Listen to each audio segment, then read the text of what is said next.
Hi guys.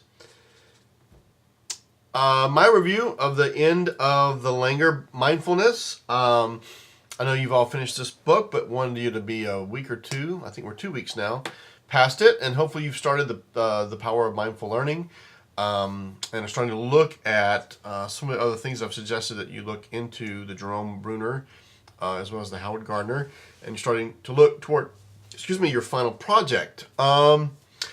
Quick update, USM doing pretty well post-tornado. Looks like we may move in actually over spring break back to our old buildings, although there's several classrooms and ensembles and teachers that aren't going to be able to function in those spaces. Sweeney Todd, we're going to have a big production, full stage production of Sweeney Todd that was postponed because of the tornado.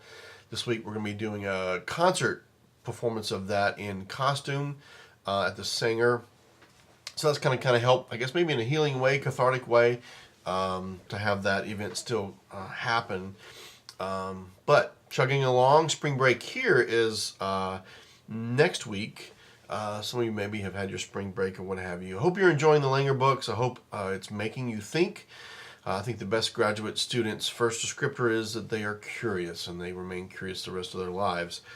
So Zach and I actually talked about a week ago and decided that we were taking some different things from the book, which is awesome, which is what I'm hoping. And I'm hoping that when you listen or watch these videos that you aren't freaked out by the fact that my eyes do this the whole time, which I'm now discovering they do when I make the videos. So I'm sorry for that. I don't know why that is.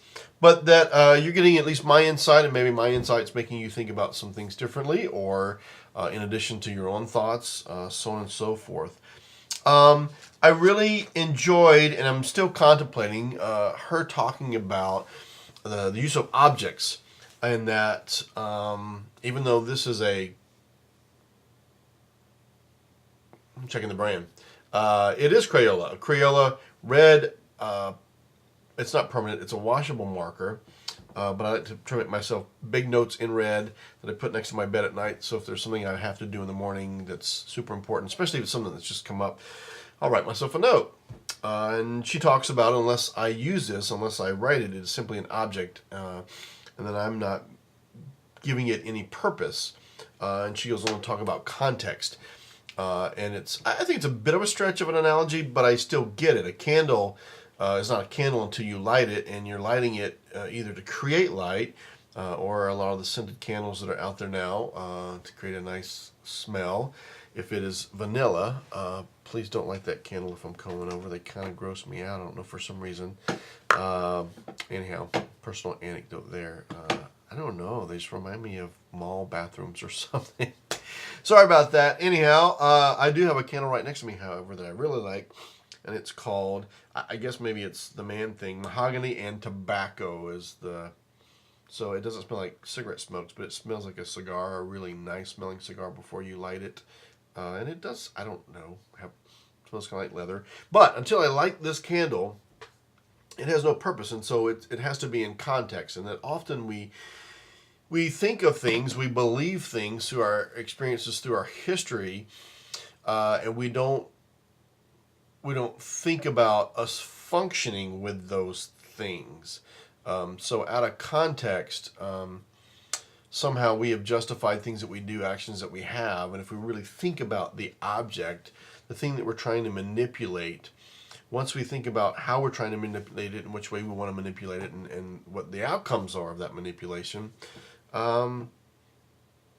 we continue on in kind of our mindlessness, and not addressing what that really is.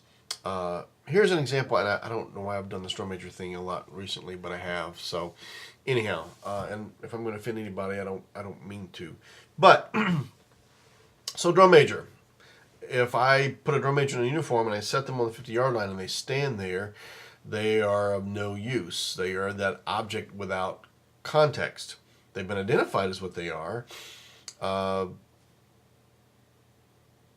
But they don't serve a purpose, and defining and really thinking through what that needs to be depends on my mindfulness. Certainly doing drum corps as many years as I've done it, I think I'm on summer 18 now, not all in a row, but 18 years of drum corps and lots of college marching band and high school marching band and lots of judging and BOA judging and state judging. see lots of drum majors, and I see lots of things that don't make sense to me, and maybe it's because we've not thought about how we want that object. And I'm sorry to describe a drum major as an object, but for now, to make the analogy or the connection to what she was talking about in the book, quite often at BOA, well, let me back up. Probably 10 years ago when I did my first BOA judging gig, I heard a visual judge behind me say on his tape, hey, you've just been announced and your drum majors are saluting from the middle of the field on the 50. And now they're running to the podiums like banshees to try to get there so that you can stay within the regulated time, because they've told you that once the band is announced, we're going to start time. Or they tell you as soon as you start conducting, we're going to start time.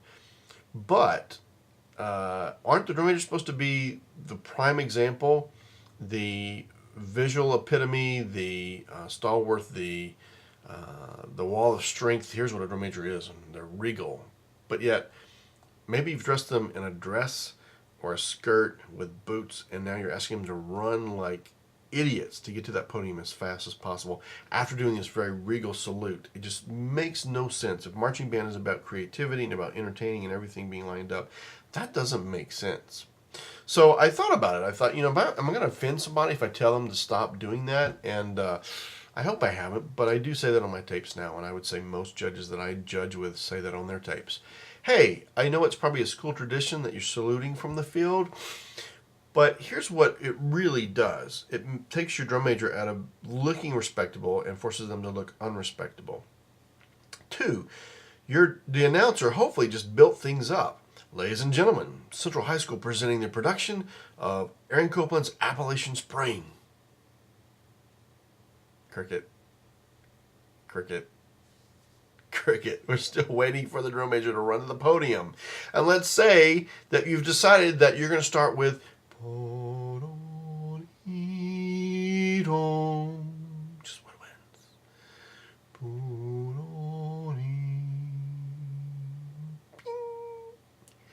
We just set up the announcement that created some interest and some intrigue.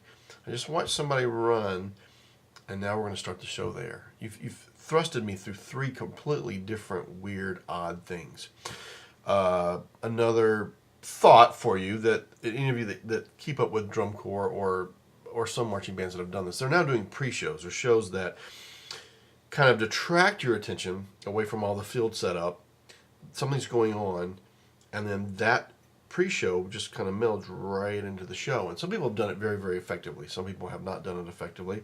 And sometimes it doesn't make sense. I don't think the drum corps that I worked with, that other than throwing out some audio things that kind of build up what the show's about, have made sense for us yet. However, see some people that do it really, really well. So hopefully that analogy makes sense. And now I'm going to go to drum major analogy 2.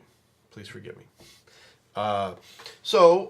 Judging drum major auditions at some point in the last, let's say, 5 years, I was kind of shocked in that when I walked in and I said, thank you so much for having me out to be a judge. What's the rubric? What are we going to be doing? I want to make sure that I'm on the same page with everybody else in the room. And the band director said, well, all 10 of them are going to come in and they're going to do a conducting routine to some music, and they're all going to use the same music. And then I want you to, just decide which ones you think are best. We're going to pick 3. Okay, I don't get to talk to them. They're not going to tell me why they want to be drum major. I can't put them in tough scenarios to see if they can think through them. I can't see if their tempo is good or their sense of staying in time is good. I can't look at their actual just their conducting. I can't give them any feedback. I can't give them anything to think about. This seems really odd to me. And then it became more odd. Each drum major came in and did something that I now understand that they went to a camp to learn how to do. And so I know I'm on my small screen here, but a type of conducting, which I have seen before, where like they're doing weird hand motions and all kinds of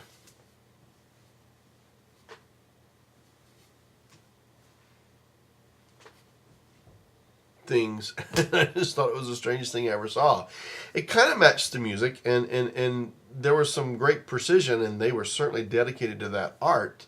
And forgive me, I'm not making fun. I'm really trying to replicate what I saw exactly.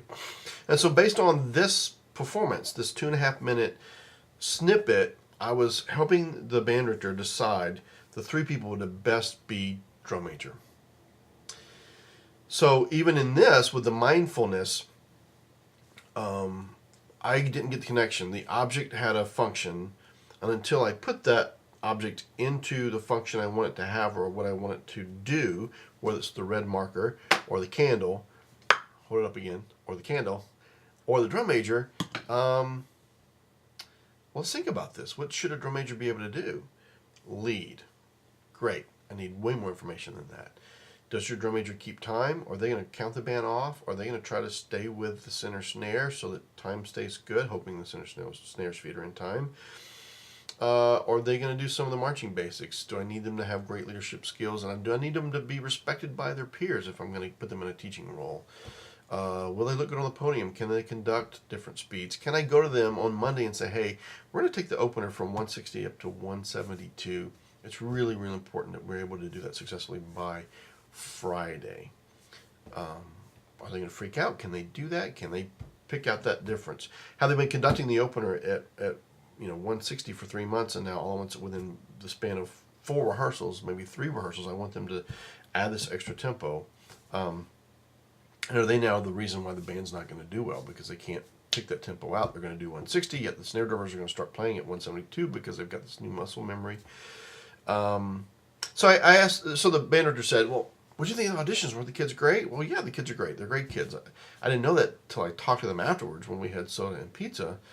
And I was asked, what would you do differently? And I said, well, what's the function of the object? I didn't say object, I said drum major. What's the function of the drum major? And they named all the things I just named: to start the band, to lead the band, to be a great example, to maintain tempo, to look great on the podium, to conduct all these different things. And I said, well, we didn't ask them to prepare that, and I didn't get a chance to assess any of that. And I felt bad, but I tried to say it very graciously and supportively, and the band director just froze for a second and looked at me and said, you're right.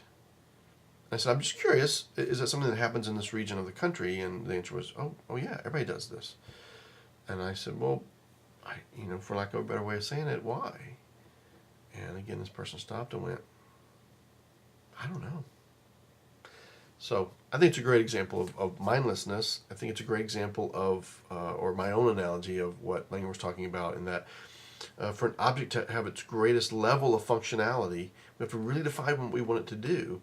And that when a human says go, or a human picks it up, or a human lights it, or a human writes with it, that it can fulfill its greatest need, and it's designed to operate at the highest level. Thanks for being patient through all of that analogy, my drum major analogy. I thought these were interesting things, and I wrote them down. Not only do people create uses for objects, and we need to look at them in context. Same thing for a lot of isms or things that she refers to as positive or negative impression comments or quotes. Talks a while about if every time your child asks you a question, your answer is, well, it depends. Well, it depends. It depends. Over time, does that create some too much ambiguity, one, from you as a parent to give them a solid answer that they really need to know, or does it make it seem like nothing is in black and white? Same thing if you're always saying, well, it's a mystery, we don't really know how the sun works. Well, we know a lot about how the sun works. Yes, it's still a miracle, if I can use that word, but we know an awful lot about what's going on and the gases burning, and how our star or other stars are formed, and what will happen eventually when it runs out of gas, no pun intended, and all of these things.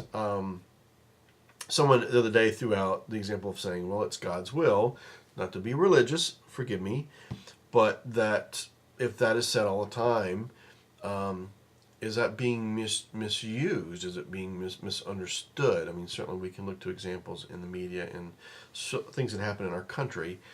Certainly the way some people respond to the way our young men in the military coming back to this country in a casket. Some people say God's will. Does that always help the grieving mother? Does it always help the grieving father? Does it help the tornado victim? Does it help? I don't know. But her throwing out these short phrases that we use all the time, well, it depends. I don't know. It's a mystery. I don't know. It's God's will. Well, things happen. How would it be if we used that all the time and didn't really think about the implications of it? How do you want that phrase, comparing it to objects, just like objects have functions, how do you want that phrase to function? And do you really mean that? And boy, aren't we guilty of that a lot in our ensembles, for sure. Sounds really good. What does that mean? Sounds better than yesterday, or sounds good compared to University of North Texas, or University of Alabama, or Georgia, or Florida State? What does it mean? We say these things. What's the functionality? How do you really want it to function? And so certainly as teachers, the more mindful we are about what we say, certainly convicting ourselves about not saying things that are globally non-specific. Dr. Schlegel calls it globally non-specific positive feedback. Good, fine, okay. And we say those things all the time, and they're largely ineffective. And stepping back and looking at their value is something we should be doing, certainly as teachers. I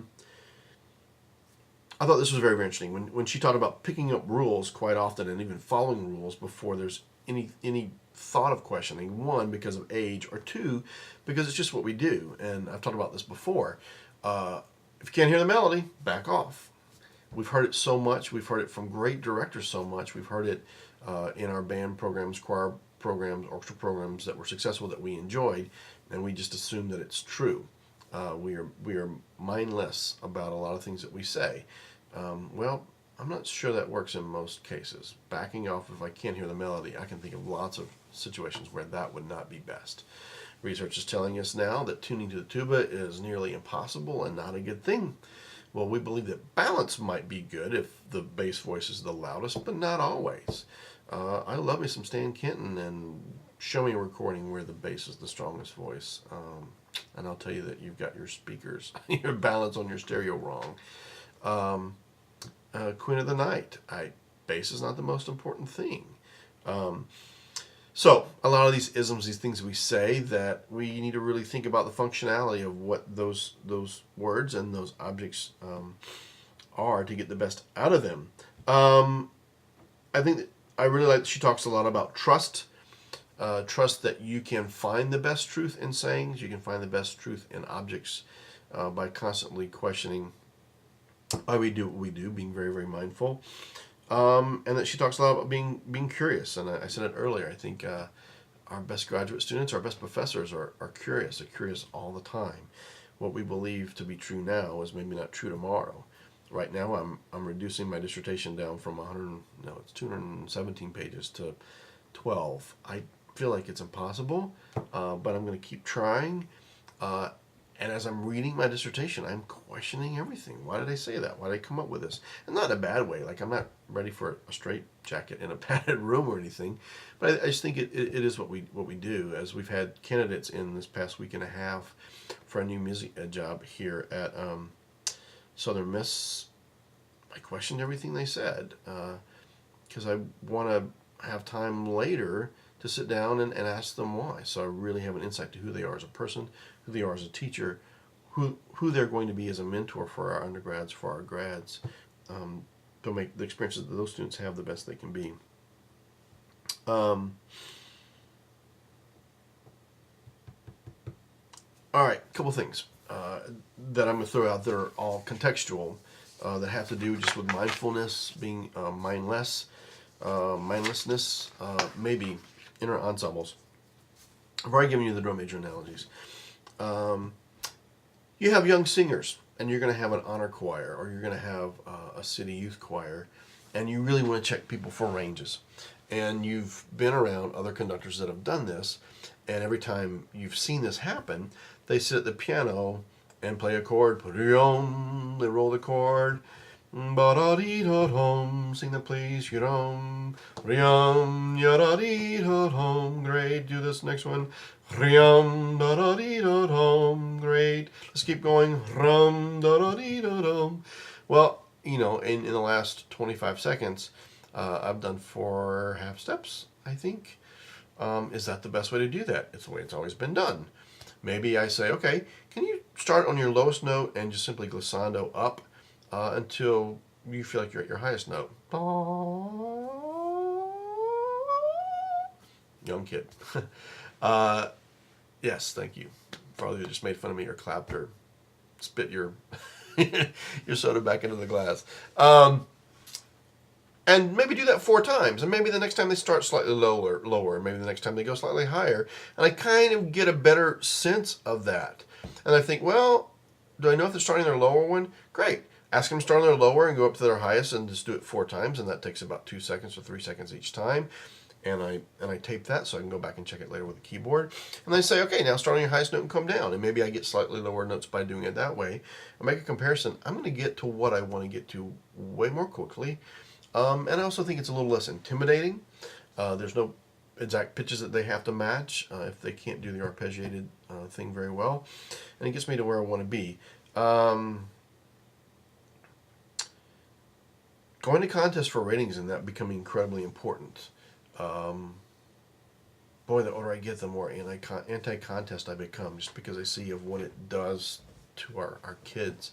Bob Duke, who is the head of music ed at University of Texas, says that I'm not so sure that the kids that end up in our large ensembles in high schools, band, orchestra, and choir, are those that love it the most and those that want to do it.